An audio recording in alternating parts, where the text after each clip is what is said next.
સુરત જિલ્લા પોલીસ વડાએ 18 પોલીસ કર્મચારીની બદલીના પલસાણા તાલુકામાંથી એક સાથે 9 બદલી થતા કહી ખુશી કહી ગમ જેવો માહોલ છે। નાયબ પોલીસ મહાનિરીક્ષક હિતેશ કુમાર જોઈસર દ્વારા સુરત જિલ્લામાંથી એક સાથે 18 પોલીસ કર્મચારીની બદલી કરવાના હુકમો કરવામાં આવ્યા છે,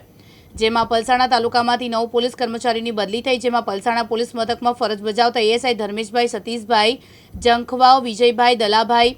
Jankhvav police station, HC Pradipbhai Khebabhai Kamrej, Ravindrabhai Miriyabhai Bardoli police station અને નીતિન કુમાર રમણભાઈ, રાકેશભાઈ કરસનભાઈ કડોદરા, ઘનશ્યામભાઈ બોધાભાઈ કડોદરા, નરેશભાઈ રમણભાઈ, જયશ્રીબેન દિલીપભાઈ, ચંદ્રદીપ રાજાદીપ કોસંબા પલસાણા, મનોજ ગોવિંદભાઈ કામરેજ, વિક્રમસિંહ લાલુભાઈ ઓલપાડ, વિજયભાઈ ચેતરામભાઈ બારડોલી ટાઉન પોલીસ સ્ટેશનથી પલસાણા પોલીસ સ્ટેશન, અમૃત ધનજીભાઈ એસઓજીથી પલસાણા પોલીસ સ્ટેશન, ભૂપેન્દ્રભાઈ સતીશભાઈ કોસંબા સહિતના લોકોની બદલી કરવામાં આવી છે।